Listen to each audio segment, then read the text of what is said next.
educação ambiental é um dever e educação da população em geral. Se a população vai lá e coloca errado, a pessoa que está lá é um funcionário que está zelando por um patrimônio. Quanto aos catadores que fazem a retirada autônoma pela cidade, isso está sendo gerenciado pela cooperativa de trabalho e renda. Então, essa pergunta teria que ser feita para eles. Eles já estão há vários anos trabalhando com esse pessoal. Eles já cadastraram, já registraram o trabalho desse pessoal. E mais um motivo para que não tenha essa mistura é que o contêiner vai ficar enterrado. Aí evita essa catação e evita a limpeza, a higiene. Esse é um dos motivos do contêiner ficar enterrado nesses pontos de grande volume de lixo. Todos os pontos de grande volume, o contêiner ficará enterrado, fechado com uma chave, e assim ele só é aberto na hora da coleta. Só complementando, às vezes a gente é difícil de assimilar, a legislação é nova, né? Ficou 20 anos no Congresso Nacional, a Política Nacional de Resíduos, mas tem uma coisa, né, claro, responsabilidade compartilhada. Isso aí é um dos pilares da Política Nacional de Resíduos. Todos temos que ter responsabilidade. Quem produz, quem consome e as prefeituras. Isso precisa ficar bem claro, que a educação ambiental está embutida nesse processo.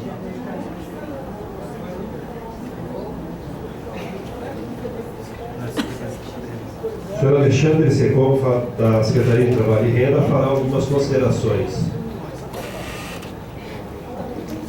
Só queria esclarecer que a Secretaria de Trabalho e Renda, ela trabalha com as cooperativas. Ela tem no programa dela o trabalho com as cooperativas. Né? E o seguinte, eu queria esclarecer que as pessoas que estão nos ecopontos não são das cooperativas, elas são funcionários da empresa contratada. Né? Então, eles não são cooperados. Eles são funcionários de uma empresa. As cooperativas, elas fazem ação de educação ambiental com a sua comunidade, na forma que ela trabalha lá. Ela ainda não está fazendo a ação de trabalho na ponta, com as casas, com as famílias, porque as cooperativas fazem coleta própria hoje, né, que vão de porta em porta coletar. Eles fazem, eles fidelizam essas pessoas que separam o material para eles. Mas com relação ao ecoponto, né, não são as cooperativas. Outra coisa é o seguinte: os catadores independentes, né, os autônomos, os individuais que a gente fala, os catadores individuais, nós estamos tentando fazer um trabalho que não é muito fácil de agregar esses catadores nas cooperativas. Mas é um trabalho mais difícil, é um trabalho que demanda um certo cuidado, até porque eles têm uma renda que eles vão fazendo a catação, né, dos resíduos nas portas das casas, e tem um retorno, vende o material rapidamente e tem um retorno de dinheiro rápido. As cooperativas, elas têm trabalho no barracão de segregação, de qualificação do material, e vende segregado esse material para melhorar a sua renda. Então, essa ação, ela é separada, né? Então, nós temos hoje, por exemplo, uma associação de catadores, que é aqui do centro. Tá? Isso nós temos. É uma associação que trabalha com alguns catadores, né, organizados aqui no centro da cidade, que também não são todos os catadores. Muitos dos catadores do centro da cidade trabalham individualmente. Então esse é o trabalho da Secretaria de Trabalho e Renda.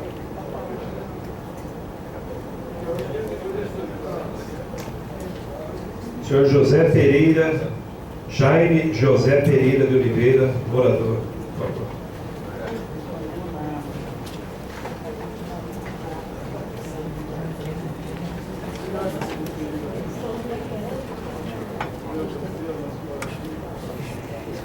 Bom dia a todos. Minha preocupação aqui com o morador de Campinas é com esse aterro atual, o tal do Delta A, que eu escuto falar há muitos anos, e que ainda está em atividade. Tá? Eu sei que esse aterro passou por várias reformas, já tem essa capacidade ampliada várias vezes, mas continua em risco. Pela imprensa, imprensa escrita ou da internet, eu tive conhecimento que em Brasília acontece 53 acidentes de avião com urubus em função de aterro sanitário. E que em Campinas, que é a campeã nacional, acontece mais do que em Brasília esse acidente. Tá? A localização do aterro do aeroporto e o município tem um delta no meio, bem no meio do caminho. Eu me preocupo que um avião levantando o voo lá em Viracopos tem um acidente, ele vai cair na cidade de Campinas. E a minha casa também nessa rota aí. Tá? Eu tenho essa preocupação, agora mais ainda, né? Sabendo que Campinas é campeã em acidentes de aeronave no bus. Né? Eu pergunto se não é o momento já de acabar com esse aterro no modelo anterior lá, antigo, que se chama, tinha lá aterro privado, tinha lá a estação de transbordo, que eu estava imaginando que esse aterro, a destinação final do aterro seria privatizada, ia mandar para um aterro aí, fora do Delta, né? E talvez possa ser até fora de Campinas, ou nos cantões aqui de Campinas, que devem ter local para novos aterros, né? E fora, bem longe do município. E outro detalhe, que também já tive notícias, né, pela imprensa mesmo aqui local, que o aterro Delta A, ele está agredindo o solo, porque não teve impermeabilização devida. A impermeabilização que é necessária em caso dos aterros sanitários de hoje. Então deve ter uma agressão lá que vai isso o resto da vida.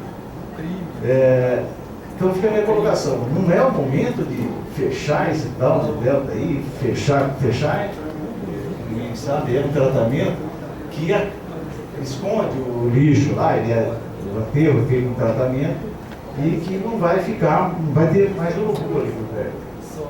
Então não é esse momento, não? Bom, respondendo, infelizmente em Brasília, que é a capital federal, ainda é um lixão a céu aberto. Então talvez tenha muito mais risco lá do que aqui. Aqui pelo menos é operado com um aterro sanitário. E nessa nova metodologia, o lixo vai ficar dentro de um barracão, ele não está mais aparente. Então se existir risco, o risco vai ser mínimo, o lixo vai ser operado dentro de um barracão fechado. Então não é mais a céu aberto a operação é fechada, de toda a separação do reciclável e do orgânico. E o que mais atrai os pássaros é ele estar a céu aberto ou estar como lixão. Em Campinas o lixo é todo dia coberto com terra, então não existe esse problema. O que existe no entorno dos aeroportos, falando de Viracopos, o que é muito mais preocupante do que o aterro é que no entorno do aeroporto de Viracopos existem áreas rurais, nas quais existem animais, criação de animais que morrem no pasto, e essa limpeza o DRU faz constantemente nessa região. Isso é muito mais prejudicial para o aeroporto do que um aterro bem operado de acordo com as normas sanitárias. O risco de pássaro de Viracopos é muito mais do seu entorno, da sua área rural, do seu entorno, tem criação de porcos. Na última limpeza, o DRU coletou 15 animais mortos, entre cachorro, porco e aves e outros animais. É isso que causa o dano, não um aterro sanitário. Bom, o aterro ele sempre vai ter que existir, né? Por mais que você trate os resíduos, o aterro é a forma de disposição final dos rejeitos. Então, o aterro sanitário ele vai sempre existir. O Delta ele tem um IQR de 8,9. O IQR é o índice de qualidade de operação do aterro dado pelo Estado, pela CETESB, que vai lá fazer a inspeção técnica constante. E como se não bastasse, a CETESB acabou de dar uma ampliação da licença do Delta. Então, do ponto de vista estatístico, me estranha essa estatística aí que você colocou, de ter acidente com aves próximo ao aterro sanitário, e sim por conta do que o Dirceu colocou, do entorno do aeroporto ser uma área rural. E lá a área rural é a casa de pássaros e morre animais, etc.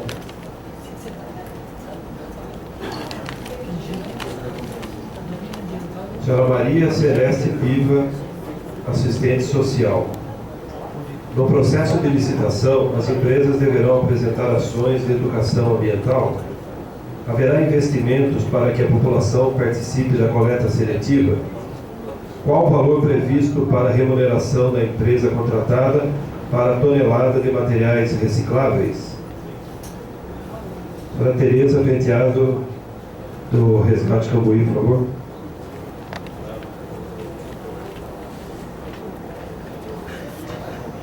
Bom dia. Eu queria aproveitar a pergunta dele sobre o Delta, porque a resposta foi que está até que protegido por cima, mas aqui embaixo ninguém respondeu.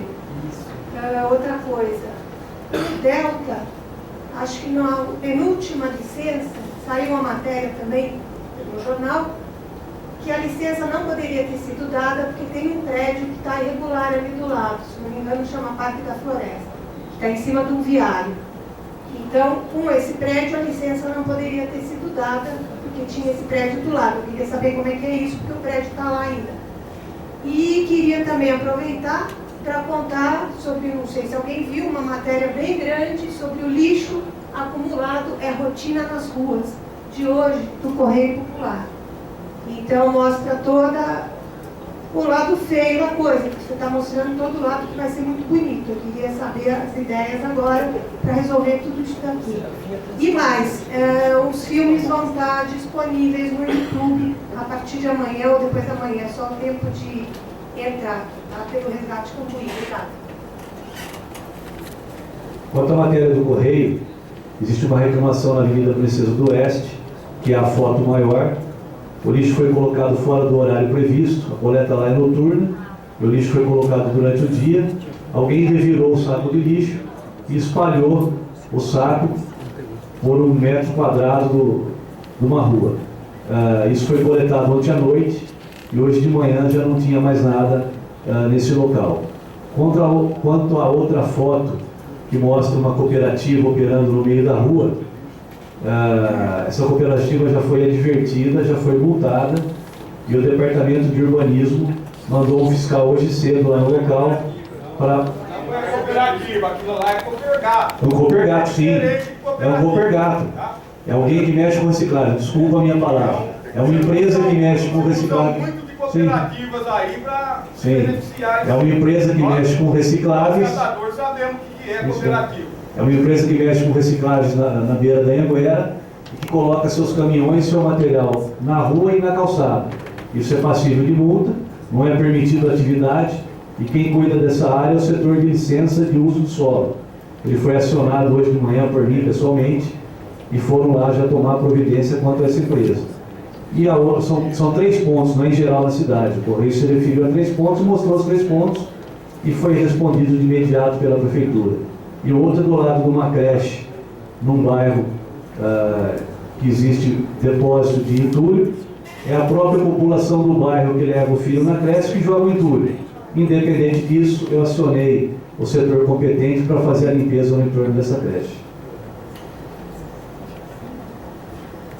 Quanto ao prédio que está perto do Delta, ele está fora da área do Delta. A licença do Delta não tem nada a ver com o prédio. A CETESB renova a licença do Delta várias vezes. Eu desconheço, se você puder me dar mais informações sobre isso, desconheço que prédio é esse. No Delta existem as construções que fazem parte do dia a dia da administração do Delta. Eu desconheço que prédio é esse. Se você puder me dar mais informações, eu vou ver o que acontece. Mas a licença do Delta não está atrelado a prédios que estão no seu entorno, está atrelado à área exclusiva do Delta. E a área do Delta é cercada, tem vigilância 24 horas. Quem? E dentro do Delta eu não vejo problema nenhum com construção. Não, isso era uma matéria de jornal. E eu queria saber do chorume também. Como é que está o negócio lá embaixo? Bom, o Complexo Delta ele tem toda uma legislação específica de uso e ocupação do entorno, né? são perimetrais de restrição urbana, e uma lei aí já bastante antiga. Com relação ao monitoramento ambiental, o aterro ele é monitorado, não só do ponto de vista ambiental, mas do ponto de vista geotécnico. E esse monitoramento é realizado nas águas subterrâneas. E a série histórica desse controle é realizado pelo atual consórcio que opera o sistema de limpeza pública da cidade, gerenciada pelo DLU, e entregue esses relatórios mensalmente à CETESB, e do ponto de vista estatístico, como eu falei, não apresenta nenhum risco à saúde humana. De maneira que a CETESB, anualmente, e esse ano, ela nos deu a pontuação 8.9, que se equipara aí a aterros privados com toda a estrutura de implantação na origem do empreendimento.